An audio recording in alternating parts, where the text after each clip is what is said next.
2026 ಬರತೈತಿ, ಏನು ರೆಸಲ್ಯೂಷನ್ ಮಾಡ್ಬೇಕಂತ ವಿಚಾರ ಮಾಡತ್ತೀರನ. ಜನವರಿ 1ಕ್ಕೆ ರೆಸಲ್ಯೂಷನ್ ಮಾಡೋದು, ಹೊಳ್ಳಿ ಮುಂದಿನ ಜನವರಿ 1ಕ್ಕೆ ಓಪನ್ ಮಾಡಿದ್ರೆ ಅದಲ್ರಿ. ನಾವು ಜನವರಿ 1ರಿಂದ ನಮ್ಮ ಲೈಫ್ ಹೆಂಗೆ ಚೇಂಜ್ ಮಾಡ್ಕೋಬೇಕನ್ನೋದು ನೋಡ್ಬೇಕು. 3 ವಿಷಯ ನಾನು ನನ್ನ ಲೈಫ್ನಾಗ 3 ತಿಂಗಳಿಂದ ಮಾಡಿದ್ಮೇಲೆ ಭಾಳಷ್ಟು ಚೇಂಜಸ್ ನೋಡ್ಕೊಂಡೀನಿ. ಅವ್ನು ನಾವು ಇವತ್ತು ಶೇರ್ ಮಾಡ್ತೀನಿ ನಿಮ್ಮ ಜೊತೆಗೆ. ಅವ್ನು ನೀವು ಟ್ರೈ ಮಾಡಿರಿ. ಡೆಫಿನೆಟ್ಲಿ ಈ ಹಾಬೀಸ್ನೇನಾರು ನೀವು ಇನ್ಕಲ್ಕೇಟ್ ಮಾಡ್ಕೊಂಡ್ರಿ ಅಂದ್ರೆ ಡೆಫಿನೆಟ್ಲಿ 2026 ನಿಮ್ದು ಮಸ್ತ್ ಆಕೈತಿ. ಒಂದೇದ್ದು, ಬೆಳಗ್ಗೆ ಎದ್ದ ತಕ್ಷಣ ಫೋನ್ ಸ್ಕ್ರೋಲ್ ಮಾಡೋ ಬದಲಿ 3 ವಿಷಯ ನಿಮ್ಮಷ್ಟಕ್ಕೆ ನೀವೇ ಹೇಳ್ಕೊಬೇಕು. ಒಂದೇದ್ದು, ನಾನು ನನ್ನ ಲೈಫಿನ ಕ್ರಿಯೇಟರ್. ಎರಡನೇದ್ದು, ನನ್ನ ಲೈಫ್ನಾಗ ಏನು ಆಗತ್ತೈತಲ್ಲ ಅದು ದಿ ಬೆಸ್ಟ್ ಆಗಾಕತ್ತೈತಿ. ಮೂರನೇದ್ದು, ಈ ಪ್ರಾಸೆಸ್ನ ನಾನು ಟ್ರಸ್ಟ್ ಮಾಡ್ತೀನಿ, ಆಮೇಲೆ ಸರೆಂಡರ್ ಹಾಕ್ತೀನಿ. ಇವು ಹೇಳೋದ್ರಿಂದ ನೋಯಿಂಗ್ಲಿ ಆರ್ ಅನ್ನೋಯಿಂಗ್ಲಿ ಭಾಳಷ್ಟು ಚೇಂಜಸ್ ಆಗ್ತಾವೆ. ಯಾವಾಗ ನಾವು ಇದನ್ನು ನಮ್ಮಷ್ಟಕ್ಕೆ ಹೇಳ್ಕೊತೇವಲ್ಲ, ಮುಂದಿನ ಡೇ ಒಳಗೆ ನಾವು ಏನು ಮಾಡ್ಬೇಕಂತ ವಿಚಾರ ಮಾಡ್ತೇವೆ ಹೊರತು ಅನ್ನೆಸೆಸರಿ ನೋಟಿಫಿಕೇಷನ್ ಬಗ್ಗೆ ವಿಚಾರ ಮಾಡೋಂಗಿಲ್ಲ. ಎರಡನೇದು, ಗ್ರ್ಯಾಟಿಟ್ಯೂಡ್ ಲಿಸ್ಟ್ ಬರೆಯೋದು.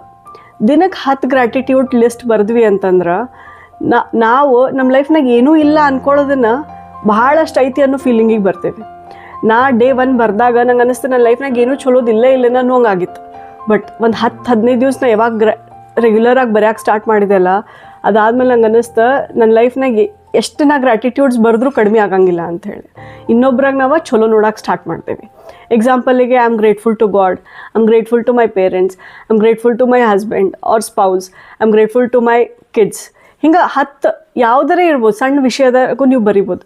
ನಿಮಗೆ ಏನಾರು ನಂದು ಗ್ರ್ಯಾಟಿಟ್ಯೂಡ್ ಲಿಸ್ಟ್ ಬೇಕಂತಂದ್ರೆ ಗ್ರ್ಯಾಟಿಟ್ಯೂಡ್ ಅಂತ ಮೆಸೇಜ್ ಮಾಡಿರಿ, ನಾನು ನಿಮಗೆ ಲಿಸ್ಟ್ ಕಳಿಸ್ತೀನಿ.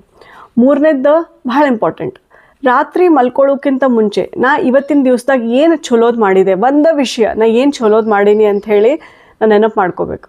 ಎಕ್ಸಾಂಪಲ್ ಭಾಳ ಸಣ್ಣದೇ ಇರ್ಬೋದು, ನಾನು ಇವತ್ತು ಶಾಂತ ಇದ್ದೆ, ಸಮಾಧಾನ ಇದ್ದೆ, ನಾನು ನನ್ನ ಮಕ್ಳಿಗೆ ಒಟ್ಟು ಇವತ್ತು ಬೈದಿಲ್ಲ, ಅಥವಾ ನನ್ನ ಮಕ್ಕಳ ಜೊತೆಗೆ ನಾವು ಒಂದು ಚಲೋ ಟೈಮ್ ಸ್ಪೆಂಡ್ ಮಾಡಿದೆ, ಇವತ್ತು ನಾವು ಹೊಸದು ಅಡುಗೆ ಏನೋ ಟ್ರೈ ಮಾಡಿದೆ, ಅದು ನಮ್ಮ ಮನೆಯಾಗ ಎಲ್ಲರಿಗೂ ಸೇರ್ತಾ. ಸೊ ಇವನ್ನ ನಾವು ಟ್ರೈ ಮಾಡೋದ್ರಿಂದ, ಇವನ್ನ ನಾವು 3 ಹಾಬೀಸ್ ನಾವು ಇನ್ಕಲ್ಕೇಟ್ ಮಾಡೋದ್ರಿಂದ ನಾಳೆ ನಾವು ಬೆಟರ್ ನಮ್ಮನ್ನು ನೋಡ್ಕೋಬೋದು. ಯಾವಾಗೂ ನಾಳೆ ಹಣ್ಣು ಬೇಕು ಅಂತಂದರೆ ಇವತ್ತು ಬೀಜ ಹಾಕಬೇಕು, ಇವತ್ತಿಂದನೇ ಅದ್ರ ಮೇಲೆ ವರ್ಕೌಟ್ ಸ್ಟಾರ್ಟ್ ಮಾಡಬೇಕು. ಸೊ ಒಂದೇ ದಿವ್ಸಕ್ಕಂತೂ ಆಗಂಗಿಲ್ಲ, ಬಟ್ ಗ್ರ್ಯಾಜುವಲಿ ಡೆಫಿನೆಟ್ಲಿ ಇದು ನಿಮ್ಗೆ ವರ್ಕ್ ಆಕೈತಿ. ನೀವು ಇದನ್ನು ಟ್ರೈ ಮಾಡ್ತೀರಿ ಅಂತ ಅನ್ಕೊತೀನಿ. ಟ್ರೈ ಮಾಡೋದಿದ್ರೆ ನೀವು ಯಾವ್ದು ಫಸ್ಟ್ ಸ್ಟಾರ್ಟ್ ಮಾಡ್ತೀರಿ ಅಂತ ಹೇಳಿ ಕಮೆಂಟ್ ಮಾಡಿರಿ. ಹಂಗೆ ಲೈಕ್ ಮಾಡಿರಿ, ಶೇರ್ ಮಾಡಿರಿ, ಕಮೆಂಟ್ ಮಾಡಿರಿ. ನಮಸ್ಕಾರ.